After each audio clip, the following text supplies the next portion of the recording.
Hello, everyone. This is Mr. Brass, and today I'm talking to Anders. How are you doing, my good sir?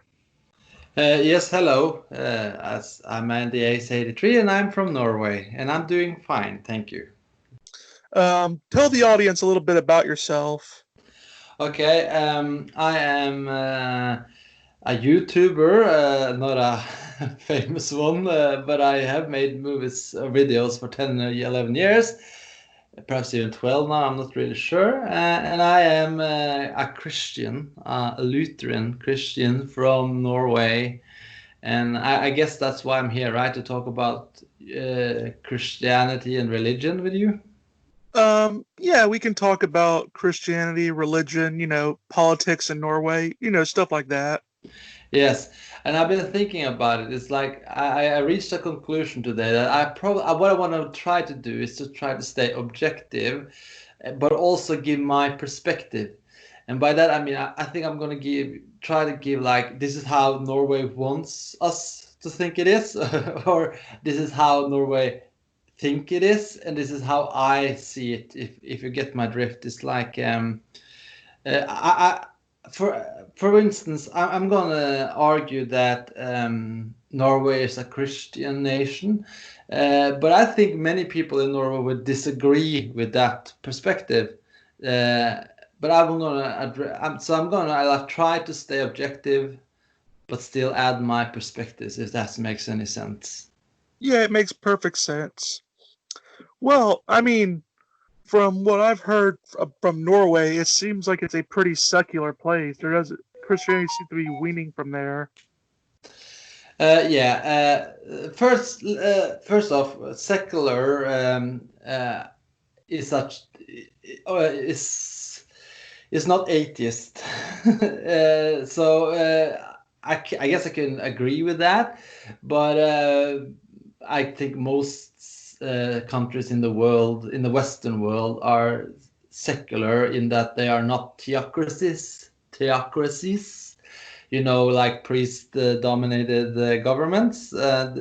So it is secular in that regard, but the Norwegian constitution has a paragraph that states that Christianity is the Norwegian values, although our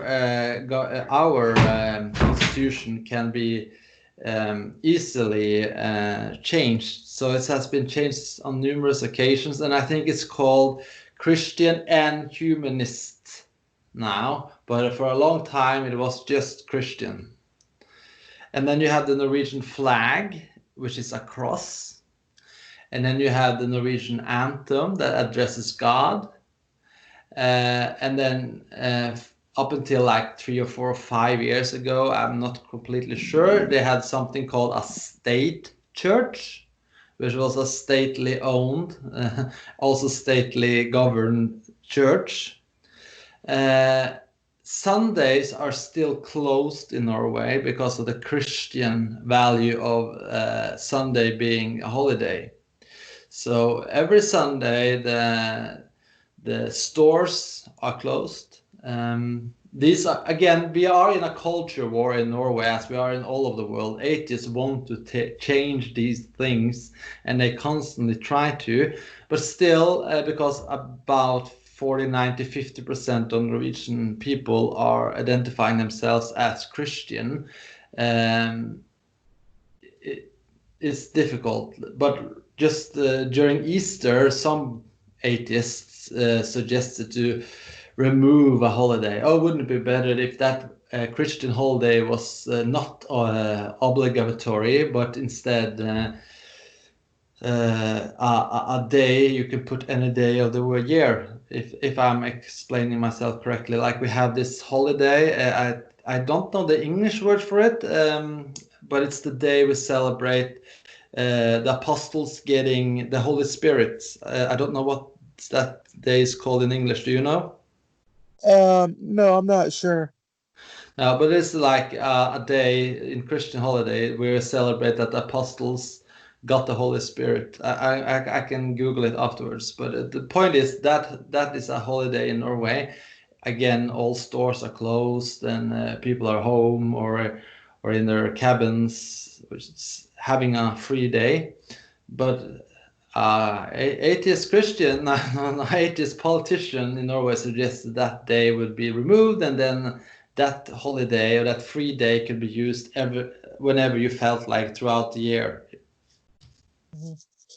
Yeah, I've heard in Norway, like, the birth rate and the overall, like, isn't there a problem with immigration in Norway? First off, I'm sure that most people the government and the official statement is no, we don't have any problems. And I would say that we don't really have any problems as of yet. The only terrorists we have had are ethnical Norwegian, as we call them in Norway, a person born and is of a Norwegian descent, ethnically Norwegian. So, but we are looking towards Sweden, and we try to avoid becoming like Sweden, and Sweden is very close to Norway, and we constantly debate like how much more immigration can we withstand, or is that the correct word? How much? How much more influence and playroom should we give Muslims? This weekend we have a Norwegian organization. I guess would be labeled quote unquote right-wing extremist, but by using that term, I'm using it as the media would call it. They are normal people. Most of them, all of them are non-violent, just have opinion contrary to what you're supposed to have. And that group is called SIAN, which means I have to think. What was it? What is saying? SIAN stands for. I forgot what that was about too. One moment, I'm gonna figure it out. One moment, I have a mobile phone. I'll just Google it. Yeah. One moment. All right, sure. There we go. Yeah. In Norwegian, it stands for Stop Islamiseringen av Norge, which in English would be Stop the Islamization of Norway, which is probably like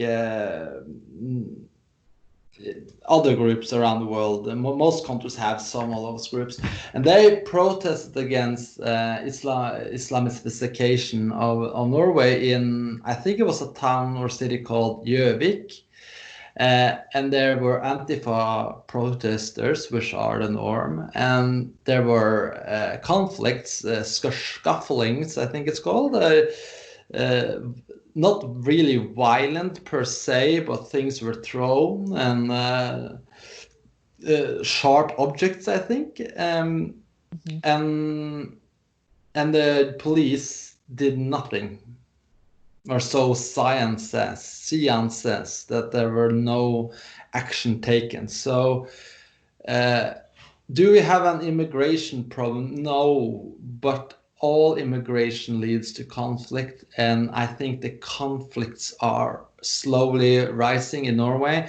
One of the reasons why I don't think we have a really great immigration problem is because we are rich, and so we can keep like everybody calm with material gain, as long as everybody has what they want, as long as people get free stuff, people are happy, right?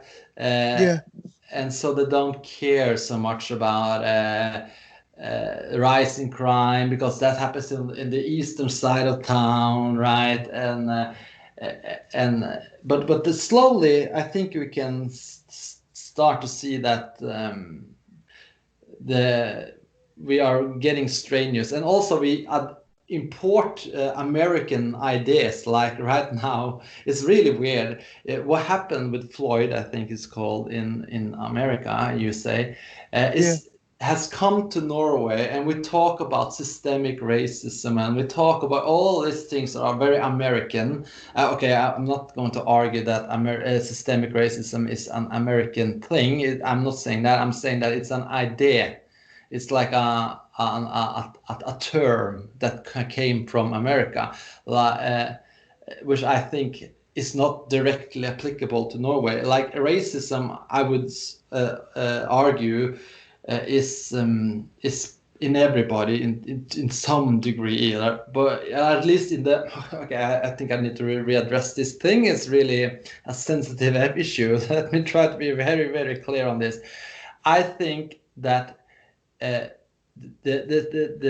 most simplistic definition, the most correct definition of racism is that a person who hates or wants to hurt another person because of their race, right? But that is not what we are talking about anymore. The term racism has been so bloated to like be about anything. Like you're a racist if you're against Islam. You're a racist if you don't want to if you don't like other people's culture. That is not racism to me. Racism to me is hatred towards another race. But I'm talking now about, this is important, I'm talking about the bloated definition. And by the bloated definition of racism, everybody is. Because it's like, it's racism to acknowledge appearance differences even. Like acknowledging that the skin color is different. That is racism to some people. I don't think that is true. Yeah.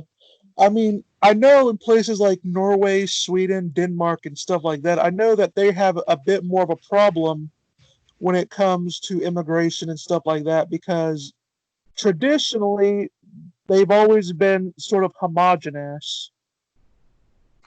Yeah, I guess you could say that America is different, or United States. I'm used to calling it America, but I think we should call it United States. I prefer calling it America because we're not that united right now. I get it. This divided states of America. Pretty much. Yes, it's really, but also this is also I can see the same things going on in Europe, in England, France. There have even been violence, but in Norway it hasn't been violence, but there have been mass protests, and we use that divisive rhetoric about systemic racism and how oppressed the minorities are in Norway, even though I think it's pretty safe to say that Norway is one of the least oppressive countries in Europe for lots of reasons. Yeah, arguably the world. I really doubt that a Norwegian person going to India or China or Japan or Africa, for that matter, would experience the same amount of acceptance and even enabling or I have to say, what's the word for it? You know, giving people stuff, making life easier for people. We do that a lot in Norway. For instance, one of the things that's really insane is that in Norway, you have to work up a pension, like I guess you have to do in the United States too, right? You have to work. You have to work, and then you make money, and you pay taxes, and you work up a pension or something in that regard. And in Norway, what we do is that we have to work. Everybody born in Norway has to work to get the pension. But if you are an immigrant, you get full pension by arriving in Norway. It's insane stuff like that, and then that causes conflict. That causes racism and hatred by the system. So if we want to talk about systemic racism, I think we should talk about the systems that gives advantages to minorities. That causes divisiveness, that causes envy, and that causes racism. At least that's a theory I want to throw out there. But I kind of forgot what we're talking about. Yeah, just politics. Yeah, the divisiveness in the United States we see are coming to Norway too. I wonder what does Norway think about the Orange Man? I think it's safe to say that most people think what mainstream media thinks. So it's like if I were in a room with 10 Norwegians and I said Trump, they would start scuffling, laughing, shaking their heads, even getting provoked. I though, and people I know aren't thinking that in that way, but most people are. Yeah, I do know in Norway they're more liberal than, say, in the United States, at least in some parts. Yeah, but I would say that what fascinates me is that I think the you guys are a country of polarities, and that although you have a lot of conservative people in your country and a healthy right-wing group think a group, you also have a very extreme left-wing group. Like we don't have Antifa in the same way as you guys. We don't have BLM or Black Lives Matter in the same degree that you guys have. We have them, but they aren't as aggressive and violent. They are learning and observing your country, but they aren't as extreme. And also thinking about like the ideas coming out of universities in America is far from what we have in Norway. We don't have extreme protests for non-PC ideas spread in a lecture hall, or trigger warnings on curriculums and stuff like that. We Well, I are. mean, yeah. Yeah, go ahead. Yeah. I mean, it's pretty hard to be hating towards black guys when there's only like 5 in your entire city. It's not that few. But they are voluntarily, I underline that, voluntarily segregated usually. They do end up in their own part of town, but I think about. I should probably have known that, but I mean, I'm not sure. I mean, Norway is probably like Norway, Denmark, and all of them is probably one of the few places where you could live your entire life without seeing one black person. I don't think that's true. No, there are in the 80s that would be right, but not anymore. There are. I remember once I work around the country and I was driving a car towards the destination, and then I was driving this rural road with trees on both sides and not a person to be seen, and the only a couple of cars came about drove. I'm sorry, I have to read. A couple of cars drew past me, but mainly it was like a deserted highway or road, and then I saw a person walking in the alongside the road. The first person I've seen for about an hour or something, I think, and he was a black guy. So I think we have our share of immigrants, and that's a good thing, I guess. But I mean, it's always just find it funny because it's sort of like a lot of the cultures. Because what's funny is that places like Norway in America are seen as like paradise in yeah, America. yeah, We're okay. always saying we want our country to be more like Norway or Sweden. Mm. Well, okay. Let me start by talking a little bit about that because that's interesting. And we in Norway, we are arrogant people. We don't appreciate what United States have done throughout the years for us. Like after the Second World War, if it weren't for you guys, we would probably be still in the rubbles. I'm exaggerating, but we got a lot of aid from you guys, and we appreciate that. But throughout the years, when we found the oil and stuff like that, we became more and more arrogant, and as you said, more and more liberal. And we scuffle and we sigh and we think everything's bad in the United States, like gun laws, and you have not to talk about the healthcare system. But here's some things to think about: is that one of the the leader of the Liberal Party, no, let me rephrase that, the leader of the Labour Party in Norway, called Jonas Gahr Støre, he was when he got sick, he traveled to United States to get help. I want you to think about that. The party in Norway called the Labour Party, he's like, that party is credited as being the founders of the welfare system, the people who kind of established and safeguarded the welfare system in Norway, the system that you guys envy and most countries in the world envy. But when the party leader of that party gets ill, he travels to United States to get help. And then there are articles upon articles about people having a special kind of illness, like a muscle degenerative disease that demands a certain type of medication. And that medication costs about 100 million kronas. I would roughly say $100,000 per year. And Norway says then, no, you can't have it. I'm sorry, you can't have it, you have to die. We have to slowly die, because they don't get the blessing of dying instantly. They will slowly deteriorate. And that's another side of Norway's healthcare system, is that if you have a normal illness, you will get the quote unquote free treatment, although it's not free. We are paying heavily for it by taxes, and it's getting bloated, and we have lots of issues with it. But if you have a special kind of illness, like that rare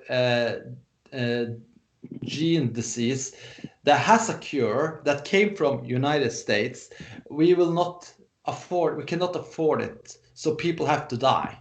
And then we can talk about the insurance. At least in United States, if you had insurance, you had a chance of getting that medication.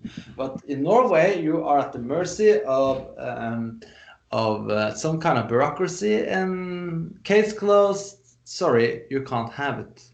And that's it may seem like I hate the welfare system in Norway. I don't. I just want to give people an understanding of the differences. There are good sides and there are bad sides to stuff. And the bad sides of the Norwegian welfare system is that you are on the mercy of the doctors. You are on the mercy of the welfare system. So in the United States, you could argue that you're not a patient as much as you are a customer, in that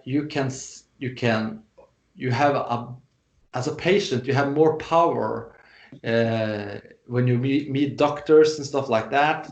You can get second opinions and etc. etc. So the point is that yes, we do have you have a good system if you get sick, but I'm sure if you live in the United States and have insurance and a stable and smart financial system, a private financial system, you have more money than you have debt and stuff like that.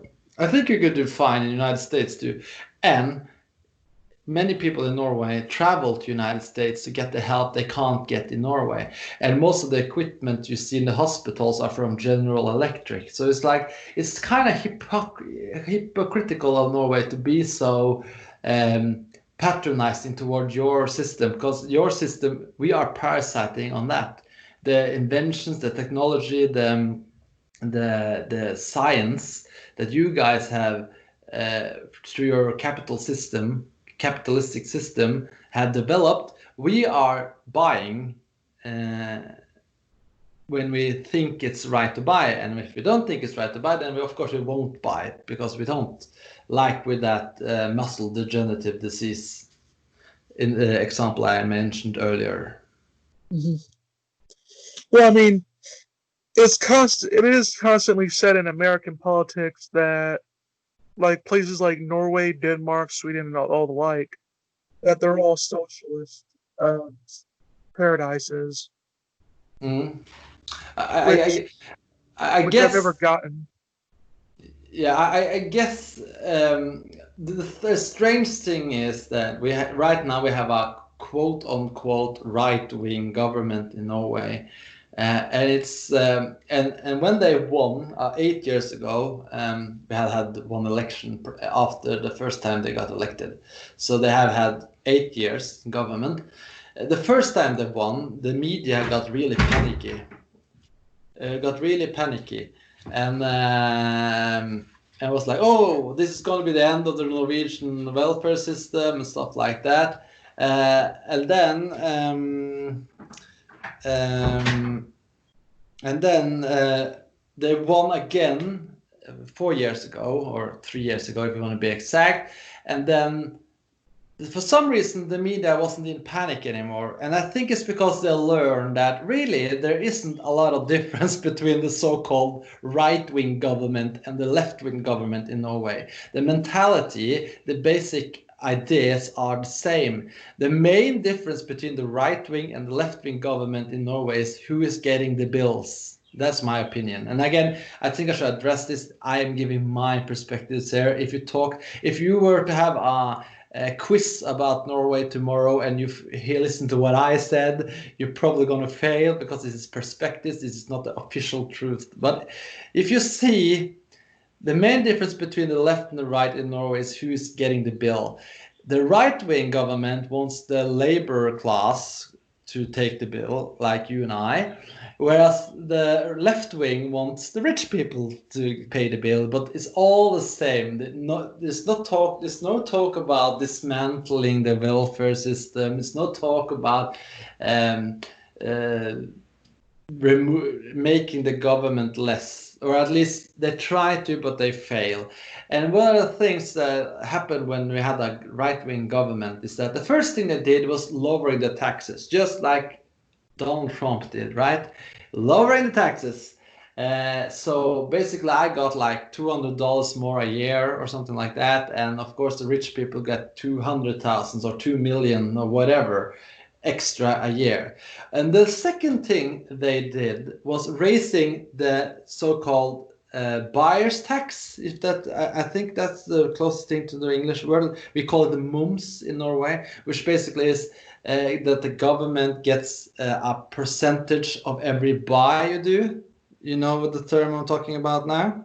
Buyer's tax. I think it's called buyer's tax. You probably have it in the United States too, but I wouldn't guess. I wouldn't think it's a lot. But like in Norway, we have like sugar tax, which is basically every product you buy that has sugar in it has a 25% increase in price because that is going to the government. And the cigarettes have a tax, and basically most things going to the cinema has a tax. Everything you buy has a tax.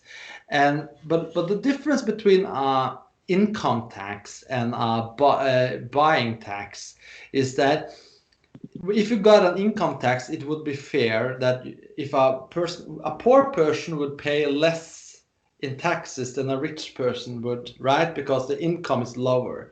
Whereas in buyer's tax, it's the same. So basically, you're making buying stuff more expensive, but your income stays basically the same because, as I said, I got about $200 a year for that the tax income cut, which makes no difference to me, especially when everything else has risen with like 25% in price. Like it costs about $5, $10. No, that is $6, $7. I think it costs about for a chocolate bar now. Right? That's about $4 or $5 for a for a half liter of Coca-Cola. The prices are extremely high, and that is because we have a government that wants to remove the income tax, but because they still want to keep the bloated bureaucracy of Norway, they have to keep the income coming, and so they increase the buyer's tax on most products. So yeah. So what I'm trying to say is that, yes, there's a certain truth to that. There are no real difference between right-wing and left-wing government in Norway, and that is a problem. But right now, we are supposed to have a right-wing government. We are supposed to have it, and people voted on a right-wing government, but we don't have one. And that is a democratic problem, because when you're voting on something, you're expecting something to happen, but it's not happening. And basically what we got is a government that wants to be a part of the global world, EU, NATO, and United Nations. A big news report going around now in Norway is that we spend like, I won't say the price, but a lot of money, a lot of money to try to appease the United Nations people, so we would get a Security Council member, and we got one, and that I would think would be called political, not conspiracy, but corruption. They would call it a corruption in most countries, that they use tax dollars, tax money, on trying to get a chair, a seat at the UN Security Council. But we don't call it that in Norway. We just say, oh, that's good, and then we got one. Now we have a seat at the Security Council in FN, UN, right now. And as I said, as I like to say, we don't have a corruption in Norway. We call it politics.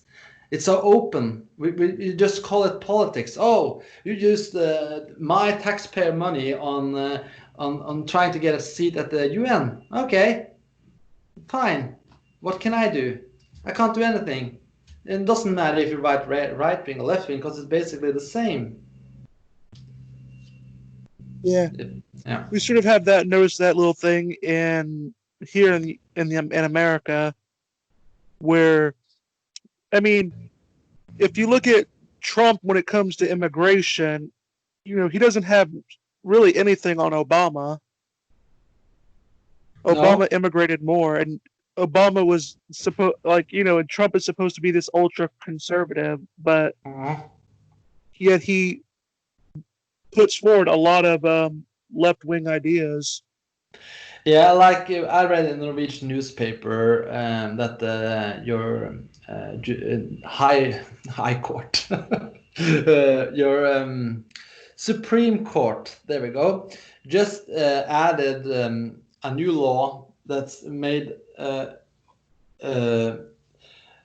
homosexuals or gay people, you're not allowed to discriminate against them when it comes to hiring people or something like that, which I have no real objection to that or something, but it's fascinating that it's supposed to be right wing, and then what we're seeing is that it wasn't gay, it was transsexuals. Okay. Yeah, because I can see some problems with that, because a lot of people, if you look at Tumblr, if you look at TikTok and stuff like that, you learn a lot about this subculture, as it's called, this group within a society, subculture of transsexuals and other kin and all those experimental, highly creative, and that's good. That part of it is good, that being creative, but it's also very perverted and it's disturbing. And if I were to have a bakery, everybody loves the example of the bakery, right? Bake that cake. You know what I'm referring to when I say bake that cake? So the point is that if I were to have a bakery and then other kin, let's call it that, other kin, not just trans anymore, it's like other kin, a person who tries to look like a demon or an alien or something like that. And basically what I get is a gut feeling of being nauseous, because some of these people, I'm sorry if they think it's hateful, I'm just stating my taste. I find their appearance, their deliberate choice of cosmetic surgery, eye lenses and makeup disturbing and sometimes even disgusting. And then they come into the bakery and want a job. And I think, no, I can't hire you, because when customers come into the store and see you, they will feel a loss of appetite, and they will not want a cake that you've baked. I can't hire you. And then now Trump and the Supreme Court have made sure that not only do I have to bake the effing cake, I also have to hire them. And that is supposed to be the right-wing government. It's like the problem is, I think it's a slightly conspiratorial word, but I'm going to use it anyway, the false opposition. We're experiencing false opposition. We are voting on the right wing, and it's basically the same as the left wing. A definition I've heard, which I think is fascinating, is being right wing means being 10 years behind the progressives. So basically what they thought 10 years ago is now what we're supposed to think now. And so when they are 10 years ahead, we are basically defending the otherkin, and they're, oh, it's very, we love the otherkin, but we don't like this new depravity that's come up. We don't like this, we don't, but we're always 10 years behind, but we're never actually staying in the realm of what's real conservative. And real conservatism is nuclear family,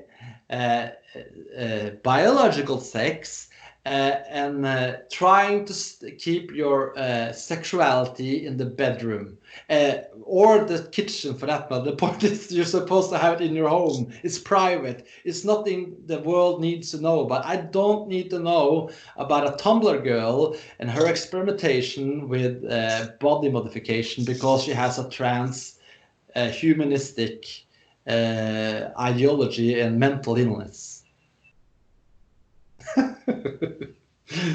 I don't know if I'm way off track here, but you do agree? Perhaps I should ask for a little bit of acknowledgement there, or do you agree with me, or am I insane here?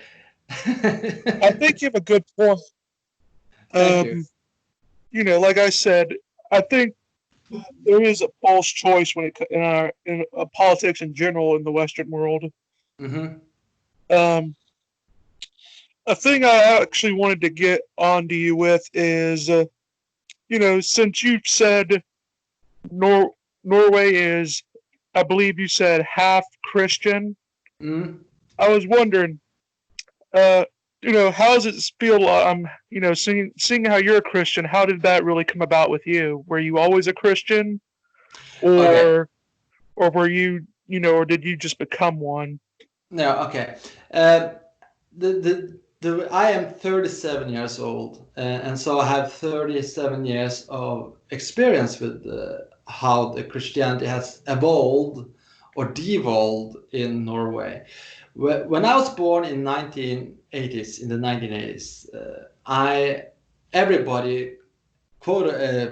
everybody was Christian. I'm exaggerating, of course, but there was, the norm was Christian. It's like when people said they were atheists, or in Norway we also have like a specific type of atheist called not humanists but humanetics. Human, then a little line, and then ethics. Human ethics. But it's basically humanism, but it's a Norwegian type of it. And back in the 80s and the 90s, these people were seen as the weird people. Like, who are they? It's so weird that, don't you believe in a God? That's crazy. Okay, fine, live and let live. But that's weird. But that was the attitude in the 80s and the 90s. And then in the 2000s, I would argue, but I'm not saying I have any evidence of it, but it's a lot more of a theory I have, that after 9/11 and Richard Dawkins and all those things, there has slowly evolved a hatred towards religion, and especially Christianity. Ironically, that I mentioned the 9/11 because 9/11 is a Islamic thing about it, but that caused an anti-religion. And Richard Dawkins and all of those people have caused an anti-Christian movement. But up until, I guess, 2000, the norm was being Christian. And I remember when I was in school, and I was in a state school, was a public school, I guess it's called. I would say everybody in my class was Christian except one. One girl was raised feministic and humanistic, and we all thought she was weird and strange. Now, we didn't bully her or anything like that, but it was like, she was argumentative. I remember in my childhood years, like there was this Disney movie called the Little Mermaid, and she had to make a point about, oh, she really preferred the Hans Christian Andersen version because she died at the end. It was like, and we were like basically in elementary school, so it's basically, where did she get that idea? Most likely from her parents, but I digress. The point is, she was the weird one. Everybody else was Christian. So to answer your question, when did I become a Christian? I was always a Christian because that was the norm back in the 90s. Now, as I said, there's been a change. More and more people are. We have two confirmation practices in Norway, which is the Christian one, which is confirmation. Is that a term that is known in the United States? I think it's maybe a little bit Norwegian. Do you know the term confirmation? Yeah. Yeah, in Christianity, when you're reaching 14 or 15, there's a age of not consent, but coming of age ritual we call confirmation. And in Norway we had two of them. We had the Christian one, which is basically you go in front of the priest saying you believe in God and Jesus and all of those things, and then if you are a humanetic, you go to the stately confirmation, and then you say you believe in the state and all the powers of the state. I'm joking. That's not basically what they're believing. They're believing in humanism. I and mean, That's what? pretty much Yeah. what it amounts to. Yeah. It is. The joke is based on truth, but I don't think you would hear it from a humanetic that, oh, I stated my allegiance to the state and to socialism. That would actually demand a lot of self-insight, and I don't have that. They don't have that self-insight. It's basically, I'd want the money that comes with confirmation, but I don't want to do the Christian one because I'm not a Christian. I'm not raised Christian, and so they choose the humanetic, stately confirmation.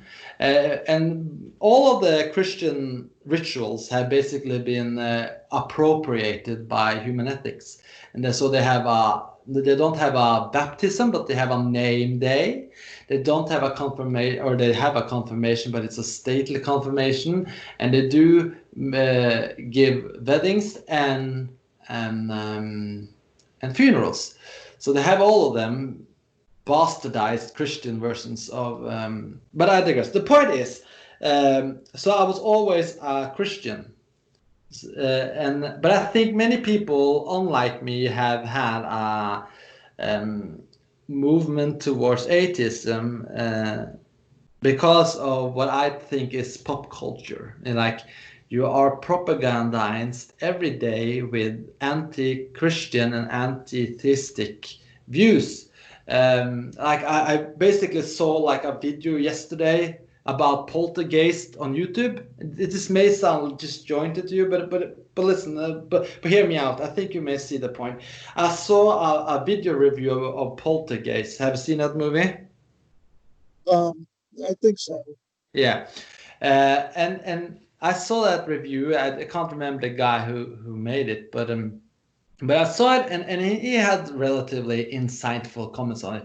But suddenly, out of nowhere, he mentioned some kind of, this movie has an anti-religious view, something along those lines, like, this could tell us how bad certain religions can be. And to be honest with you, I've seen Poltergeist, is one of my favorite movies, and I cannot stay anywhere in that movie there's anything that's close to religious criticism. In the second and third Poltergeist movie, there are certain themes added, but in the original movie, there's nothing critical of Christianity or any religion whatsoever. But this guy saw it and he added it into his video review. And so I saw that one, and then you see another one, and constantly like these small drops of criticisms of religion and Christianity over and over again. And people are, I guess, over time you get the impression that you can only be smart if you're an atheist. If you're not an atheist, you're not smart, which basically negates 1,900 years of human history, because most science were theistic up until the 1900s, perhaps even the 1950s. Yeah, just about that. Yeah. And so, but yeah, so there has been a change in culture. So there has been a decline in Christianity, and also to my regret and sadness, I have to say it's also been turned into more of an Americanized version of Christianity. I'm sorry if that sounds disrespectful, but no, there's a we have, as I said, Norway has had until recently a state church, and that was a Lutheran state church. And then you have on the side of that, you have all those little congregations, and some of them have been inspired by American like television evangelism. You have something called Vision Norge, which is a tele-evangelistic channel, which constantly atheists take recordings of and post and see how ridiculous are these Christians. Look at this tele-evangelist, and he's praying, and he's crying, and he's talking mumbly jumbly. I get it. I'm now Lutheran. There's no speaking in tongues in my belief, and there's like a basic ground normal religion, and then you have this Americanized thing that is constantly shown to the public as examples of how ridiculous Christianity is. And I kind of get it, because I myself don't like what is going on in that part of Christianity. I have to recognize it because I'm a Christian, but it's basically close to heresy, if you ask me. I agree. It's pretty bad, especially in some parts of the South. You're breaking up again. Could you come again, please? Oh, all right, sorry. I said it's especially bad in some parts of the South over here. So I do agree with you. It is pretty bad. Yeah.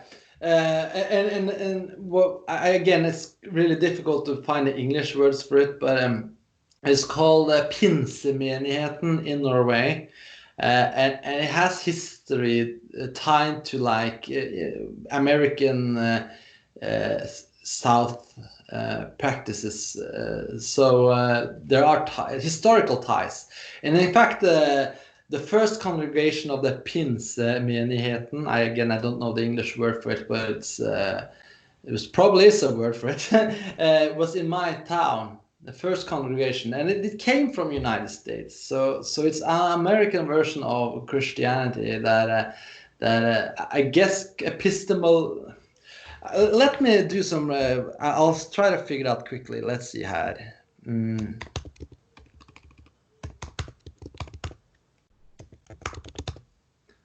Are you guys there having problems with the statues? Not yet, but there are debates. Churchill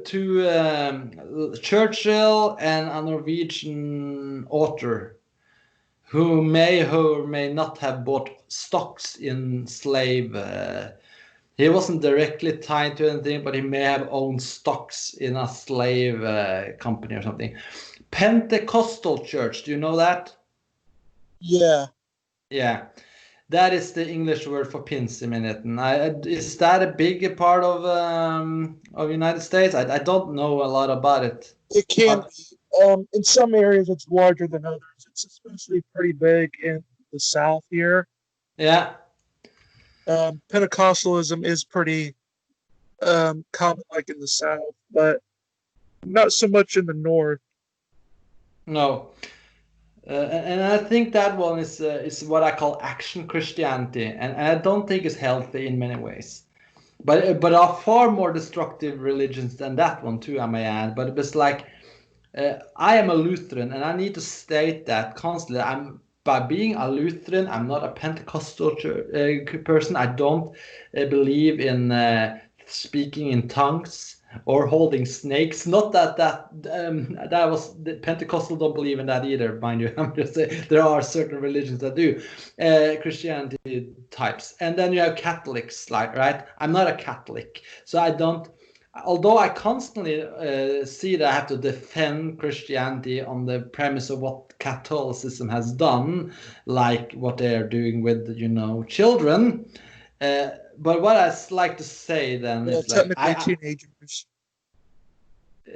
I don't know the details, and I prefer not to know them either. Me either. I mean, sadly, since I also have to defend Christianity, Mm, I end up having to learn some of these things, which I honestly wish I didn't have to learn, but I end up do.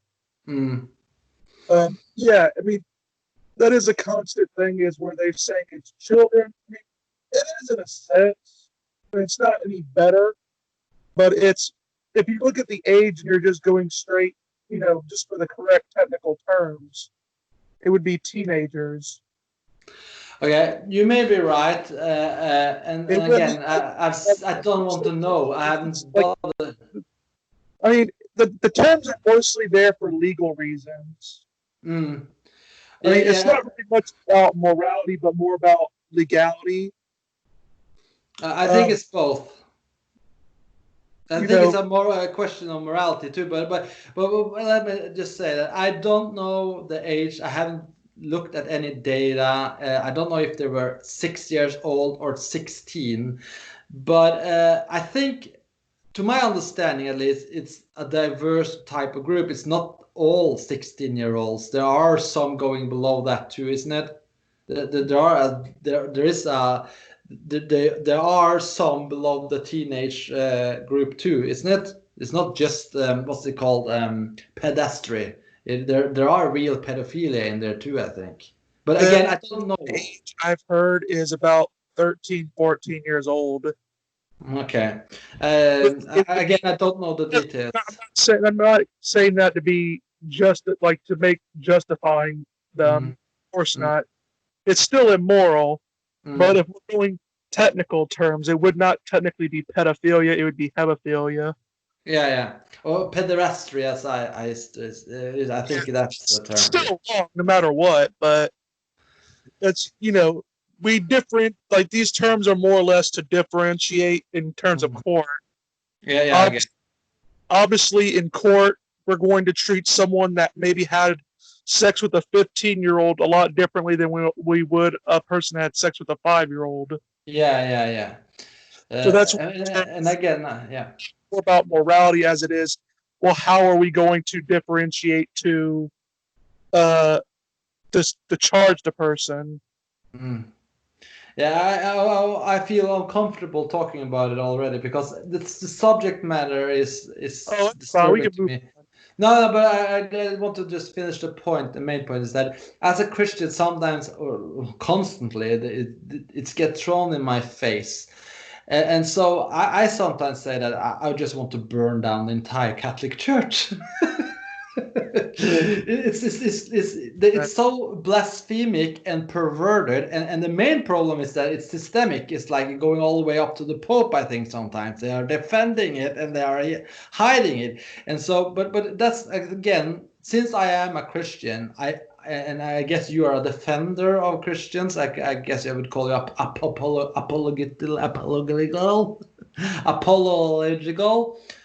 which is great. Thank you for that. What? I'm a defender of truth. Yeah. And if Christianity happens to be right on something, I'll generally go for them. And if they're not, I won't. It's sort of like, that's my deal. I get you. I to a certain extent, I am too. I believe in truth, but what we may disagree on is that I think truth matters because there is a God, and God is truth. Whereas if I were an atheist, I would be a nihilist, and I would think truth doesn't matter, right? The truth is irrelevant because in the end, we just are energy. We are just biomatter, etc. So the point is that I'm looking for the truth. I am an quote unquote agnostic Christian. People are again, something that comes up in debate is that oh, what kind you are, you an atheist, agnostic, or theist? And then you have atheist now, agnostic, atheist, agnostic, theist. Do you know that one, the 4-part one? Yeah. Yeah. I mean, if you want to know something, I mean, well, since you're a Lutheran, that obviously must mean you hate Jews. One more time, since I'm a Lutheran, I must what? You must hate Jews. Oh, because of that book written by Martin Luther. Yeah. I haven't read that one. I have had some talks about it because it's a thing we talk about sometimes. And it's first off, I think it's. I know you're joking. I hope you're joking. At least this is not a part of the normal theology of Lutheranism. This is a side book on Jews and their lies, and I talked to some people of it, and it seems to be that it was written. First off, in the beginning, he was really open-minded and loving the Jews because he thought of them as imperfect Christians, right?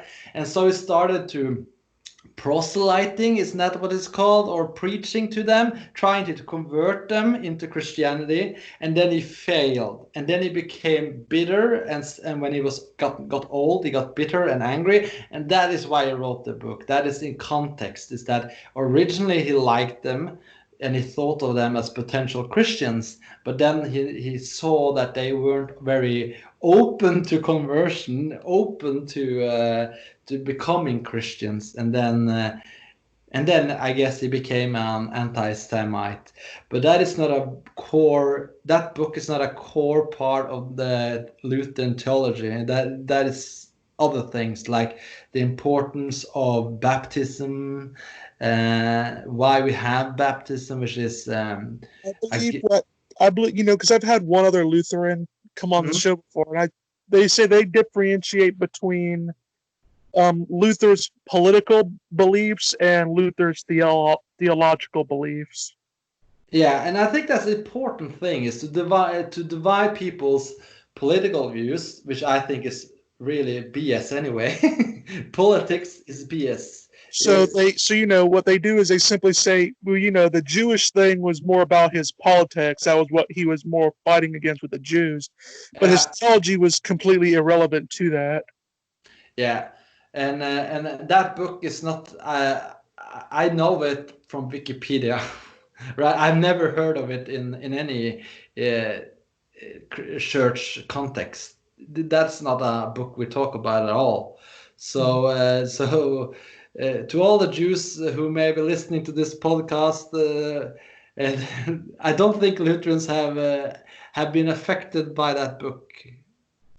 Yeah, I doubt that very much. Most of them are pro-Israel and all of that things, I think. All right. Well, we're coming up on the hour mark. Yeah. So, is there anything you would like to tell the audience about, future projects, future plans, and everything that you want to do? Oh, I make a video podcast called Tankekrim, but it's unfortunately mostly, not always, but mostly in the region, except when we actually have English-speaking guests. So we have had some people on there, and then I have a YouTube channel called Channeling Andy Ace 83, which basically is it's not a huge success. Not at all. But if people want to come in and watch some of my videos, I would like that very much. Mm-hmm. Well, I'll make sure when I post this to link it up, and should be able to get some views for you. Thank you. And if you want to have future debates, I would love to come back. All right. Well, this is Mr. Brass, and that is Anders. It was nice talking to you, good sir. Thank you. And goodbye.